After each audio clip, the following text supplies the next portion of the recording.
கிறிஸ்துவுக்குள் பிரியமானவர்களே, மகிழ்ச்சியான அந்த காலை வேளையிலே நம்ம எல்லோரையும் சுகபலத்தோடு அவருடைய சன்னிதானத்திலே ஆண்டவர் கூட்டி சேர்த்திருக்கிறார். நன்றி இருந்த உள்ளத்தோடு அவரை தொழுது கொள்ள கடவோம். வாருங்கள். நம்முடைய பிரார்த்தனையின் ஆரம்பம் பிதா, குமாரன், பரிசுத்தாவின் திருநாமத்தில் உள்ளது. ஆமேன். அதிகாலமே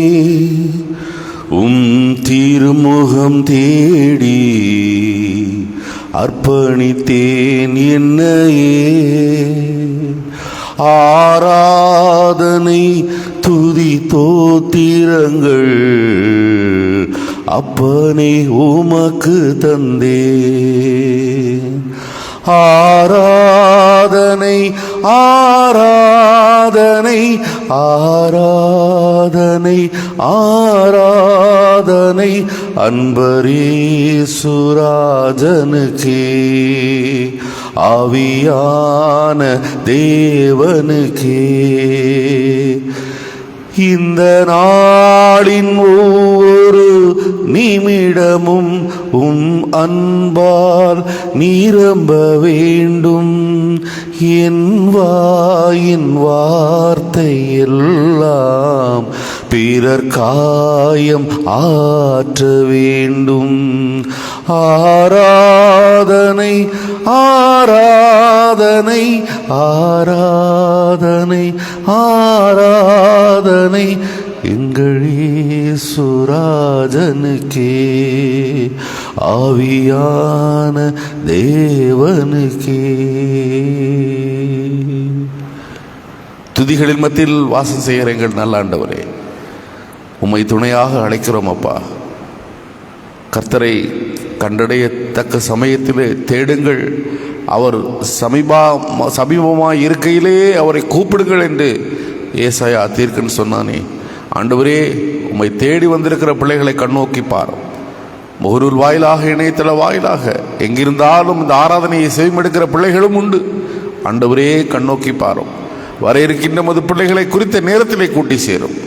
நிறைந்த ஆன்மீக சந்தோஷத்தை பெற்றுக்கொண்டு இன்றைக்கான படிப்பினை எது என்பதை புரிந்து கொண்டு இங்கிருந்து கடந்து செல்ல ஆண்டவர் எங்களை உற்சாகப்படுத்தும். வந்திருக்கிற ஒவ்வொருவரையும் ஆண்டவரே நீர் ஆண்டவர் ஆட்கொள்ள வேண்டும் என்று கெஞ்சுகிறோம். இயேசுவின் விலையேறப்பட்ட நாமத்தில் கேட்கிறோம் எங்கள் ஜெபங்களும் நல்ல பிதாவே.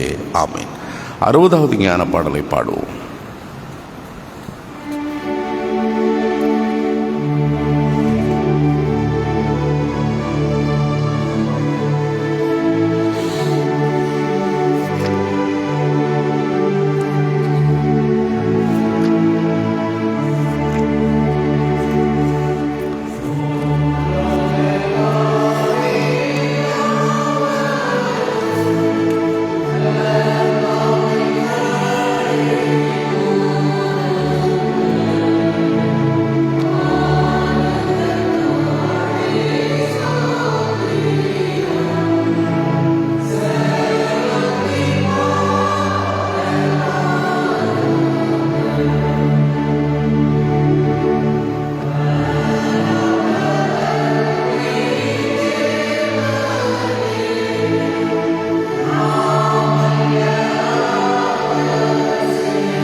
95ஆம் சங்கீதத்தை நாம் முறையாக வாசிக்கலாம். 192ஆம் பக்கம். கர்த்தரை கம்பீரமாய் பாடி நம்முடைய இரட்சணிய கன்மலையை சங்கீர்த்தனம் பண்ண கடவோம் வாருங்கள்.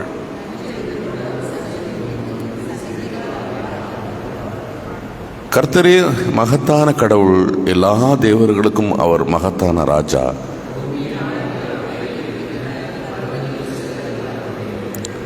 சமுத்திரம் அவருடையது, அவரே அதை உண்டாக்கினார். வெட்டாந்தரையும் அவருடைய கரங்கள் உருவாக்கின.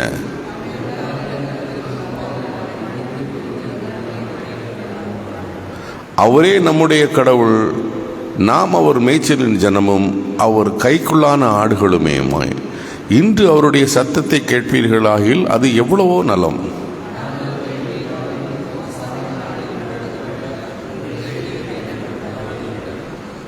அங்கே உங்கள் பிதாக்கள் என்னை சோதித்து என்னை பரீட்சை பார்த்து என் கிரியையும் கண்டார்கள்.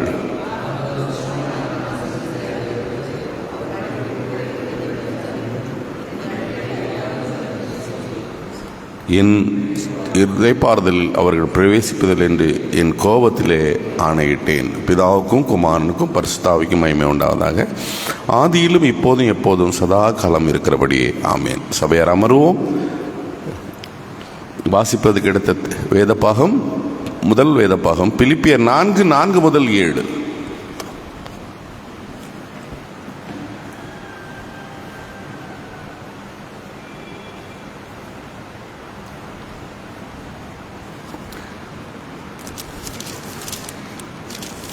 வாசிக்க வேண்டி தெரிந்து கொண்ட வேதப்பாகம் பிலிப்பியருக்கு எழுதின நிருபம் 4ஆம் அதிகாரம் வசனங்கள் 4 முதல் 7 முடிய. கர்த்தருக்குள் எப்பொழுதும் சந்தோஷமாயிருங்கள், சந்தோஷமாயிருங்கள் என்று மறுபடியும் சொல்லுகிறேன். உங்கள் சாந்த குணம் எல்லா மனுஷருக்கும் தெரிந்திருப்பதாக. கர்த்தர் சமீபமாயிருக்கிறார். நீங்கள் ஒன்றுக்கும் கவலைப்படாமல் எல்லாவற்றையும் குறித்து உங்கள் விண்ணப்பங்களை ஸ்தோத்திரத்தோடே கூடிய ஜபத்தினாலும் வேண்டுதலினாலும் தேவனுக்கு தெரியப்படுத்துங்கள். அப்பொழுது எல்லா புத்திக்கும் மேலான தேவ சமாதானம் உங்கள் இருதயங்களையும் உங்கள் சிந்தனைகளையும் கிறிஸ்து இயேசுவுக்குள்ளாக காத்துக்கொள்ளும் என்பதே.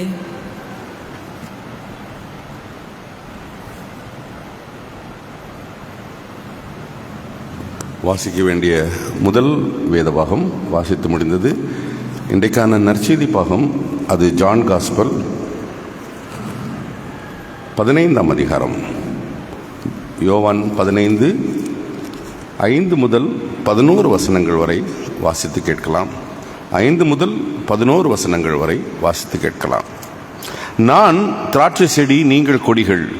ஒருவன் என்னிலும் நான் அவனிலும் நிலைத்திருந்தால் அவன் மிகுந்த கனி கொடுப்பான். என்னை இல்லாமல் நீங்கள் ஒன்றும் செய்ய முடியாது.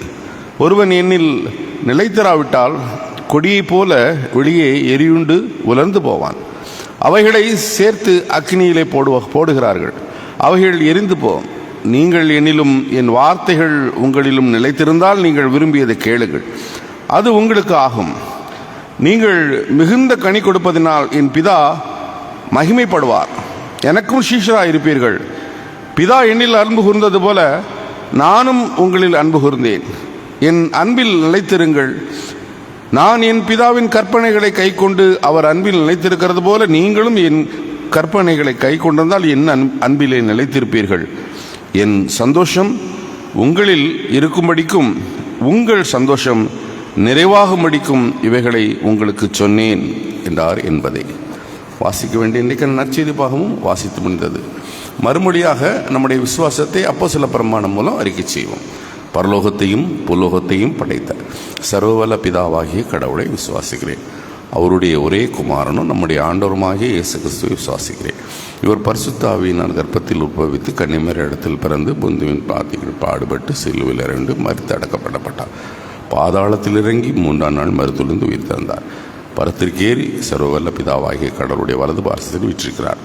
அவ்விடத்திலிருந்து உயிருள்ளோரையும் மருத்துவரையும் நியாயத்திற்கு வருவார். பரிசுத்த ஆவியானவரை விசுவாசிக்கிறேன். பொதுவான கிறிஸ்தவ சபையும் பரிசுத்தவான்கள் ஐக்கியமும் பாவமன்னிப்பும் சரீர உயிர்த்தலும் நித்திய ஜீவனும் உண்டென்று விசுவாசிக்கிறேன். ஆமென். சபையார் அமர்வோம். கிறிஸ்துவுக்குள் பிரியமானவர்களே, கடந்த செய்தியிலே ஆண்டவருடைய வார்த்தையாக அழாதே, வேதனைப்படாதே, கவலைப்படாதே என்று ஆண்டவர் சொல்லுகிற ஆறுதலின் வார்த்தைகளை பகிர்ந்து கொண்டோம் இல்லையா? நாயின் ஒரு விதவை இடத்திலே கடவுள் அந்த வார்த்தையை சொல்லி கனிவான ஆண்டவராக தன்னை காண்பித்தார். அன்பானவர்களே, இந்த நாளிலே நீங்களும் நானும் தெரிந்து கொள்ளப்பட வேண்டிய செய்தி என்னவென்றால், அதற்கு நேர் ஆப்போசிட். அழுகை, கண்ணீர், வேதனை, அதற்கு ஆப்போசிட் மகிழ்ச்சி, சந்தோஷம் இல்லையா? மகிழ்ச்சியாயிருங்கள், சந்தோஷமாயிருங்கள் என்று எப்போதுமே சந்தோஷமாயிருங்கள். மறுபடியும் சொல்லுகிறேன், பவுல் அடிகளார் அந்த வார்த்தையை சொல்லுகிறார், சந்தோஷமாயிருங்கள். ஒரு பிரபல நாளிதழ் மனித வாழ்வு பற்றி ஒரு சர்வே நடத்தினாங்க, உலகளாவிய சர்வே. மக்களுடைய வாழ்க்கை தரம், அவர்களுடைய பரிமாற்றம், இவைகளை குறித்து ஒரு சர்வே. அதில் அவர்கள் குறித்த காரியம் என்னவென்றால், பழக்கத்திலே ஒருவர் லைஃப் ஸ்டைலில் நம்ம சொல்ல வேண்டிய முக்கியமான வார்த்தைகளை நம்ம உபயோகிப்பது ரொம்ப குறைந்து போய்விட்டது. மேலை நாடுகளில் கூட அந்த பண்பு இன்னும் இருக்கிறதா. அந்த சர்வேல பத்திரிகை பெயர் வெளியிட்டிருந்தார்கள். உதாரணத்துக்கு, அன்பானவர்களே, ப்ளீஸ் அந்த இதை எடுமா அப்படின்னா உடனே சந்தோஷமாக நான் உங்கள் வீட்டுக்கு வரலான் இருக்கேன், ப்ளீஸ் கம், வாங்க அப்படிங்கிற நம்ம ப்ளீஸ். அது ஒரு அர்த்தமுள்ள வார்த்தை, ஆரோக்கியமான வார்த்தை. நேற்று அந்த சைட்லேருந்து வர்றேன், எழுத்து அப்படி ஒருத்தர் பைக்கை நிறுத்துகிறான்.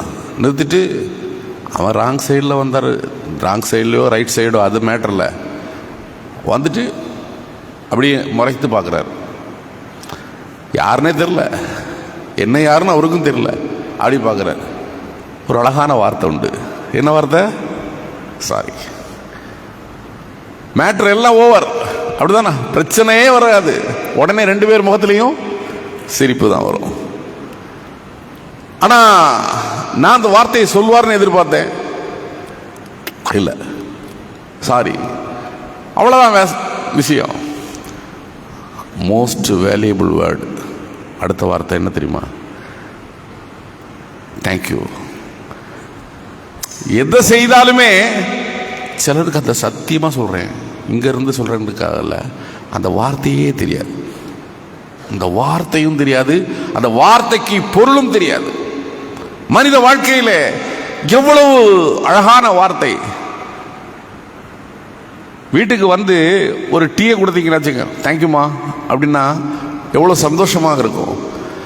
அது உறவுகளை மேம்படுத்தும், உணர்வுகளை புத்துணர்ச்சி பெற வைக்கும். அப்படிப்பட்ட வார்த்தைகளுக்கு சக்தி உண்டு. பிரியமானவர்களே, இப்படி குறிப்பிட்டு ஒவ்வொரு வார்த்தைகளை அடுக்குகிறார்கள். மனித நாகரிகத்தினுடைய வெளிப்பாடுதான் இப்படிப்பட்ட வார்த்தை பரிமாற்றங்கள். இது இல்லாமல் போகிறது.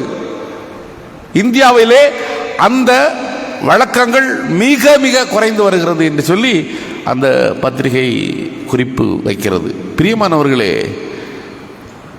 மகிழ்ச்சி எவ்வளவு முக்கியம். வீட்டில் சின்ன தப்பு, கணவன் மனைவிக்குள்ள தான், ஒய்ஃப்ட சாரிம்மா அப்படின்ட்டா அடுத்த நிமிஷமே அவங்க அதை விஷயத்தை மறந்துடுவாங்க. எவ்வளவு உறவை பலப்படுத்துகிற ஆரோக்கியமான வார்த்தைகள். பிரியமானவர்களே, இங்கே பவுலடிகளார் அதை ரொம்ப ஸ்ட்ரெஸ் பண்ணி சொல்லுகிறாரு. ஆண்டவருக்குள் எப்போதும் சந்தோஷமா இருங்கள். திரும்பவும் சொல்லுகிறேன், rejoice in the Lord always. கடவுளுக்குள் நீங்கள் எப்போதும் சந்தோஷமாக இருக்க வேண்டும். அப்படி சொல்லிவிட்டு, உங்கள் பொறுமை எல்லா மனுஷருக்கும் தெரிந்திருப்பதாக. கர்த்தர் சமீபமாக இருக்கிறார். At hand. கடவுள் சமீபமாக இருக்கிறார், நம் பக்கத்தில் இருக்கிறார், நம்மோடு இருக்கிறார். அதை நீ நினைச்சிட்டு சந்தோஷமாயிரு. கடவுள் நம்ம பக்கத்தில் இருந்தனா சந்தோஷத்துக்கு சொல்ல வேணும் இல்லையா? மரண இருளின் பள்ளத்தாக்கிலே நடந்தாலும் பொல்லாப்புக்கு பயப்படேன், காரணம் என்னோடு கூட இருக்கிறேன். வேற என்ன வேணும் எனக்கு இல்லையா? கர்த்தர் சமீபமா இருக்கிறார். அப்போ மனுஷர்களுக்குள்ளும் நல்ல ஒரு உறவு நிலை இல்லையா? அதுதானே புரிதல். Relationship with God makes joy. Relationship with man அதுவும் நம்ம சந்தோஷப்படுத்தும். மனுஷரோடு எப்படி இருக்க வேண்டும்? பொறுமையோடு இருக்க வேண்டும் இல்லையா? உங்கள் பொறுமைனா நீங்க சாதாரணமாக நினைக்காதீங்கம்மா.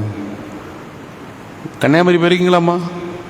போயிருக்கீங்க? அம்மா போயிருக்காங்கன்னு சொல்றாங்க. கன்னியாகுமரி போயிருந்தா கடலை பார்த்துருக்கீங்களா? எவ்வளோ பெருசு, எவ்வளோ பெருசு. அதை விட பெருசு எது? அதை விட பெருசு என்னது அப்படின்னு யோசிக்க ஆரம்பிக்காதீங்க. பழமொழி தானே, பொறுமை கடலிலும் பெரிது. முன்னோர்கள் சொல்லி வைத்திருக்கிறாங்கல்ல. அப்போ எவ்வளவு பெருசு, சாதாரண விஷயமா பொறுமை? ஒரு வார்த்தை சொல்லிட்டா திருப்பி சொல்லாம முடியுமாமா? 2 வார்த்தையாவது பதிலுக்கு சொல்லல, அப்புறம் நமக்கு என்னது அப்படின்ன மாதிரி. பிரியமானவர்களே, பொறுமை. உங்கள் பொறுமை எப்படி இருக்கணுமா? எல்லாருக்கும் தெரிஞ்சிருக்கணுமா?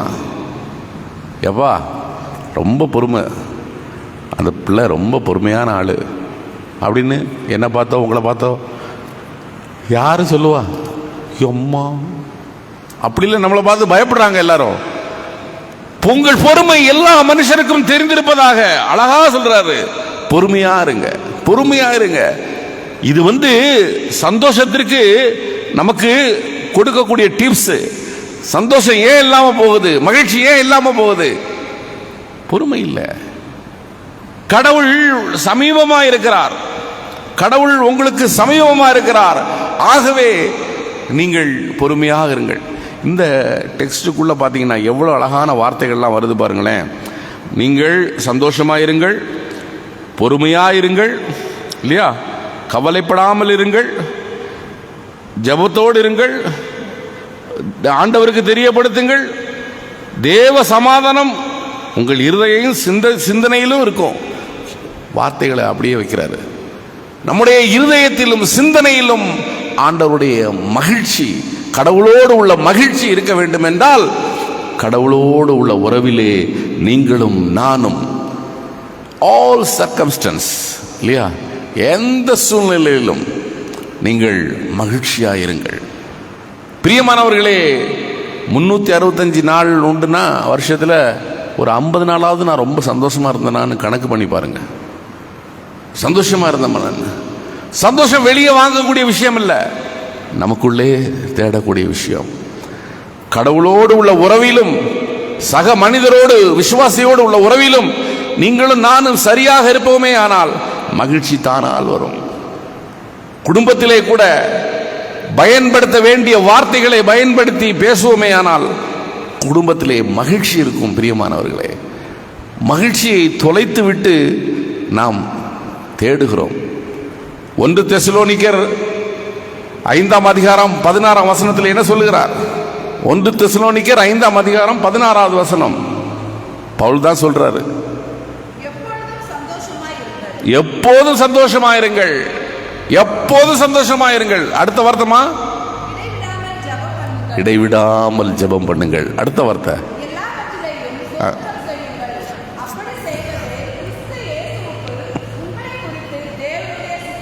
பாருங்க. கடவுளுடைய சித்தம் என்ன உங்க மேல? கடவுளுடைய விருப்பம் என்ன? ஆண்டவருடைய பிள்ளைகள் எப்படி இருக்கணும்னு கடவுளுக்கு ஒரு விருப்பம் இருக்கணும்ல. அவருடைய விருப்பம் என்ன?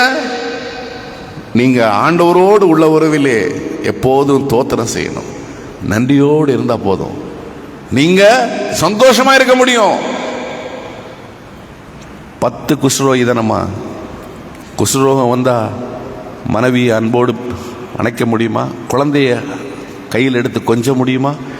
குடும்பத்தில் யோசிச்சு பாருங்க. நண்பர்களிடத்துல கை கொடுத்து பேச முடியுமா? அரவணைத்து பேச முடியுமா? முடியாது.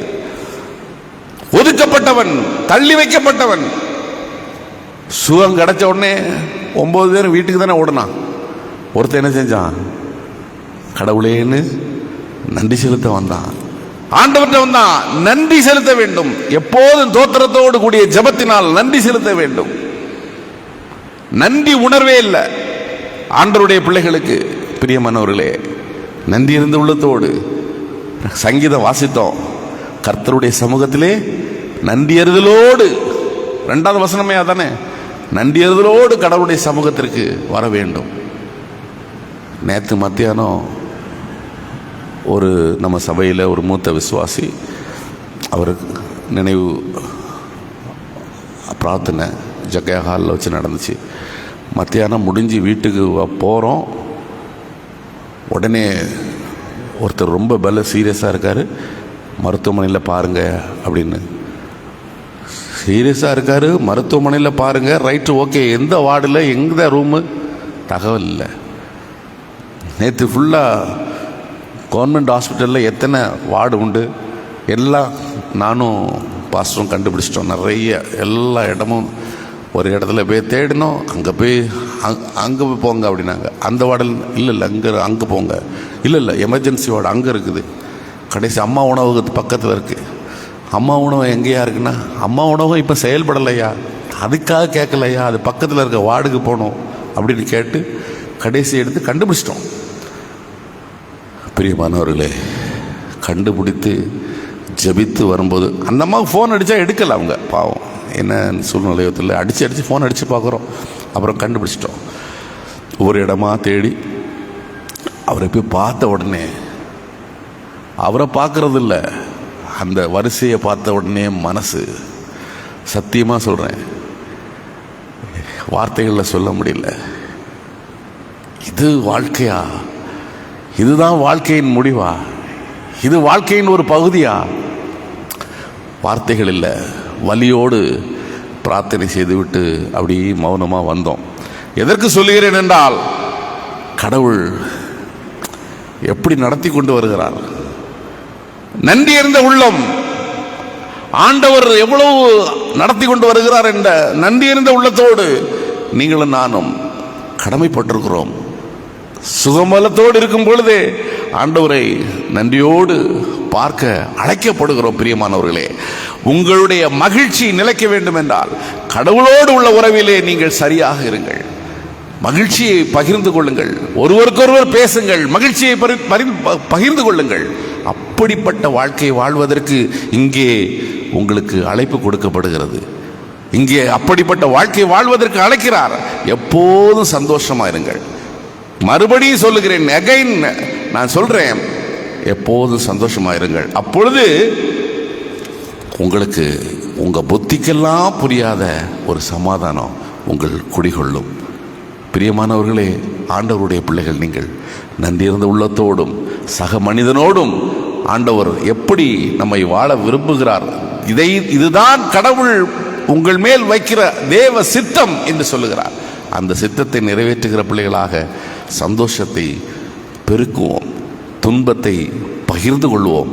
அப்படிப்பட்ட ஒரு வாழ்க்கை வாழ்வதற்கு ஆண்டவரே எப்போதும் மகிழ்ச்சியாக இருப்பதற்கு நான் மகிழ்ச்சியை தொலைத்து போட்டதாக நினைத்து வருத்தப்படுகிறேன். மகிழ்ச்சி எனக்குள்ளே இருக்கிறது, நீர் எனக்கு எடுத்து காட்டியதற்காக நன்றி என்று சொல்லி ஆண்டவரை மகிமைப்படுத்துகிற பிள்ளைகளாக நம்மை அவர் சமூகத்திலே தாழ்த்துவோம். ஆண்டவர் தாமே உங்களுக்கும் எனக்கும் ஆண்டவருக்குள் எப்போதும் சந்தோஷமாக மகிழ்ச்சியாக இருக்க ஆண்டவர் துணை செய்து வழிநடத்தி காப்பாராக. ஆமென். எல்லா புத்திக்கு மேலான தெய்வீக சமாதானம் உங்கள் இருதயங்களை சிந்தனைகளை கிறிஸ்து இயேசுக்குள் நிலைவரப்படுத்தி காப்பாராக. ஆமென். 625வது பாடலை பாடுவோம்.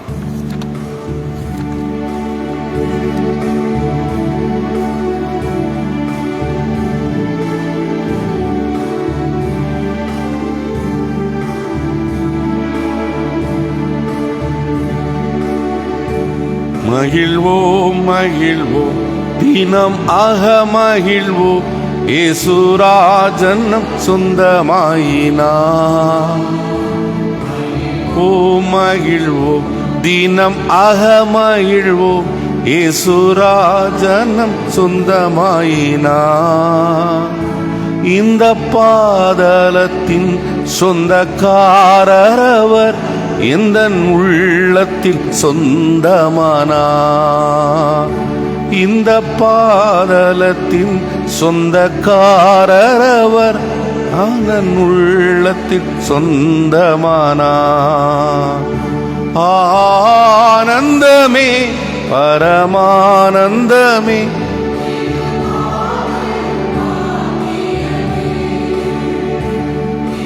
பாதலத்தின் சொந்தக்காரரவர் உள்ள சொந்தமானா. சிறுவயதில் என்னை குறித்து விட்டார், தூரம் போயினும் கண்டு கொண்டார். சின்னஞ்சிறு வயதில் என்னை குறித்து விட்டார், தூரம் போயினும் கண்டு கொண்டார். தமது ஜீவனை எனக்கும் அழித்து ஜீவன் என்றுரைத்தார். தமது ஜீவனை எனக்கும் அழித்து ஜீவன் பெற்றுக்கொள் என்றுரைத்தார். ஆனந்தமே பரமானந்தமே இது மாபெரும் பாக்கியமே. இந்த பாதளத்தின் சொந்தக்காரரவர் இந்த உள்ளத்தில்.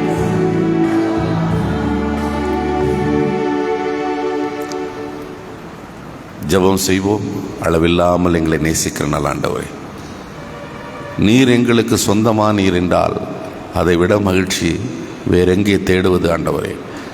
எங்கள் பட்சத்தில் இருக்கும்போது, சமீபமாக இருக்கும்போது ஆண்டவரே உம்மை உணர்ந்து வாழுகிற வாழ்க்கைக்கு, நன்றியறுதலோடு உள்ள வாழ்க்கைக்கு, பொறுமையோடு உள்ள ஒரு வாழ்க்கைக்கு காலை வேளையிலே ஆண்டவரே உயர்ந்த பண்புகளை உற்பத்தி செய்கிற ஆண்டவரே வார்த்தைகளை கொடுக்கக்கூடிய அழைப்புக்கு ஆண்டவரே இந்த நேரத்தில் நன்றி செலுத்துகிறோம் சுவாமி. வந்திருக்கிற மக்கள் ஒவ்வொருவரை கண்ணோக்கி பாரும் ஆண்டவரே.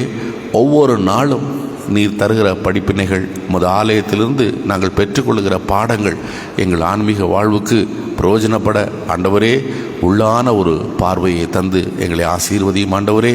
வந்திருக்கிற ஒவ்வொரு மக்களையும் கண்ணோக்கி பாரும், உற்சாகத்தை கொடுத்து காலை வேளையிலே ஒரு கூட்ட ஜனத்தை ஆண்டவரே உமக்கென்று நீர் ஆயத்தப்படுத்துகிற கிருபைக்காக ஆண்டவரே உமக்கு நன்றி செலுத்துகிறோம். நன்றி மறந்த பிள்ளைகளாக ஒரு நாளும் ஆண்டவரே நாங்கள் இருக்காதபடி உம்முடைய வார்த்தைக்கு கீழ்ப்படுகிற பிள்ளைகளாக வாழ்ந்து ஆண்டவரே உமது மகிமையை கண்டடைய ஆண்டவர் கிருபை செய்யும் சுவாமி. இந்த நாளை விசேஷித்த நாளாக ஆண்டவரை பார்க்கிற பிள்ளைகள் உண்டு. திருமண நாள், பிறந்த நாள் என்று மகிழ்ச்சியோடு நினைவு கூர்ந்து ஆண்டவருக்கு நன்றி செலுத்துகிற ஆண்டவரே பிள்ளைகள் உண்டு. நீர் ஒவ்வொருவரையும் பொறுப்பெடுத்துக் கொள்ள வேண்டும் என்று ஆண்டவரே விசேஷமாக ஜெபிக்கிறோம்.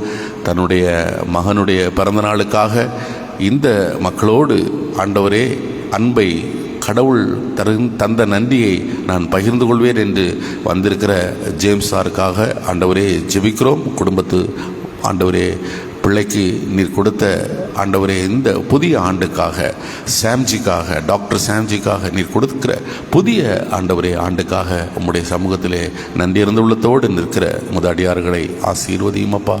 ஆண்டவர் தந்த பாக்கியம் ஆண்டவரே தொடர்ந்து உமது பிள்ளைகளோடு உமது நேசக்கரம் இருக்கட்டும். அதுபோல பிறந்தநாளை கொண்டாடுகிற ஒவ்வொரு மக்களையும் ஆண்டவர் ஆசீர்வதியும். ஆண்டவரே வெளியூர்களிலே வெளிநாடுகளில் இருக்கிற பிள்ளைகளையும் ஆண்டவரே பொறுப்பெடுத்துக் கொள்ளும். மருத்துவமனையில் இருக்கின்ற ஐயாவுக்காக விசேஷமாக ஜெபிக்கிறோம். ஆண்டவரே எங்களுடைய பார்வை உம்முடைய பார்வை அல்ல. மனுஷிகமாக பதட்டத்தோடு பயத்தோடு பலவீனத்தை நினைத்து ஆண்டவரே என்று அங்கலாய்த்து நாங்கள் காத்திருப்போம். ஆனால் உம்முடைய சித்தம் என்னவென்று எங்களுக்கு தெரியாது. நாங்கள் மனுஷிகமாக பிரார்த்தனை செய்கிறோம், அவருக்கு ஒரு விடுதலை சுகத்தை கொடுக்க வேண்டும் என்று ஜெபிக்கிறோம் ஆண்டவரே. ஆனாலும் எவ்வளோ ஆச்சரியங்களை நடத்துகிற தேவன் ஆண்டவரே, நாங்கள் நினைப்பதற்கு மாறாக எங்கள் வாழ்விலே பேசுகிற தேவன் ஆண்டவரே. அந்த ஏழை மகனுக்கு உமக்கு சித்தமானால் ஒரு சுகத்தை பலத்தையும் கொடுத்து ஆசீர்வதிக்க வேண்டும் என்று ஜெபிக்கிறோம். மருத்துவமனையில் இன்னும் சிகிச்சை பெறுகிறவர்கள் உண்டு, பலவீனப்பட்டு இருக்கிறவர்கள் உண்டு. ஆண்டவரே தொடர் சிகிச்சையிலே வீட்டிலிருந்து ஆண்டவரே வேதனையோடு நாட்களை கடத்தி கொண்டிருக்கிற மக்களும் உண்டு. அவர்கள் வேதனை நீங்கி சுகம் பெற ஆண்டவரே பிரார்த்தனை செய்கிறோம் அப்பா. ஆண்டவரே வியாதி இல்லாத உடல் ஆரோக்கியமும் வேதனை இல்லாத மனதையும் தாரும். அதுதான் நிறைந்த செல்வம் என்ற புரிதலையும் தந்து எங்களை ஆண்டவரே வழி நடத்தும். வந்திருக்கிற ஒவ்வொருவரையும் ஆசீர்வதியும். சபையின் உத்தியோகஸ்தர்கள், கமிட்டிமார்கள், ஆண்டவரே டீக்கன்மார்கள் ஒவ்வொருவரையும் உம்முடைய சமூகத்திலே நினைத்து ஜெபிக்கிறோம். ஆண்டவரே போதகருக்காக ஜெபிக்கிறோம், குடும்பத்திற்காக ஆண்டவரே கோயில் பிள்ளை, கணனி ஊழியர், பணிப்பெண் ஒவ்வொருவரையும் உமது பரிசுத்த பாதத்தில் வைக்கிறோம். பொறுப்பெடுத்துக் கொள்ளும். இந்த நாளை மகிழ்ச்சியோடு ஆரம்பிக்க ஆண்டவரே, மகிழ்ச்சியோடு ஆரம்பிக்க நீர் மறுபடியும் உமது அடியாரை கொண்டு அறிவுறுத்தி சொன்ன வார்த்தைகளுக்காக நன்றி செலுத்தி உமது பாதம் பணிகிறோம். எல்லாவற்றையும் ஆண்டவராய் இயேசு கிறிஸ்துவின் வெளியேற பெற்ற நாமத்திலே உமது பாதம் அணிந்து ஜெபித்து கேட்கிறோம். எங்கள் ஜெபங்கேளும் நல்ல பிதாவே, ஆமென். பரமண்டலங்களில் இருக்கிற எங்கள் பிதாவே, உம்முடைய நாமம் பரிசுத்தப்படுவதாக, உம்முடைய ராஜ்யம் வருவதாக, உம்முடைய சித்தம் பரமண்டலத்தில் செய்யப்படும், பூமியில் செய்யப்படுவதாக. அன்றன்று வேண்டிய ஆகாரத்தை எங்களுக்கு தார். எங்கள் கடனாளிகளுக்கு நாங்கள் மன்னிக்கிறது போல எங்கள் பாவ கடனை மன்னி. எங்களை சோதனைக்கு உட்பட பண்ணாமல் தீமை திருஷ்டி கொள்ளும். ராஜ்யமும் வல்லமையும் மகிமையும் என்றென்றைக்கும் உம்முடையவைகளே, ஆமென். ஆசீர்வாதம். ஆண்டவராய் இயேசு கிறிஸ்துவின் கிருபையும் பிதாவின் அன்பும் தூய ஆவியான ஒரு துணையும் இன்றும் இன்று சதா காலமும் நம் அனைவரோடும் இருந்து விசேஷமாக இந்த நாளை விசேஷமாக பார்க்குற பிள்ளைகளோடு இருந்து ஆசீர்வதித்து காப்பாராக, ஆமென். என் ஆத்துமாவே கர்த்தரை ஸ்தோத்திரி, என் முழு உலகமே பரிசுத்த நாமத்தை ஸ்தோத்திரி. என் ஆத்துமாவே கர்த்தரை ஸ்தோத்திரி, கர்த்தர் செய்த சகல வாரங்களை மறவாதே, ஆமென், ஆமென். சமாதானத்தோடு சென்று வாருங்கள்.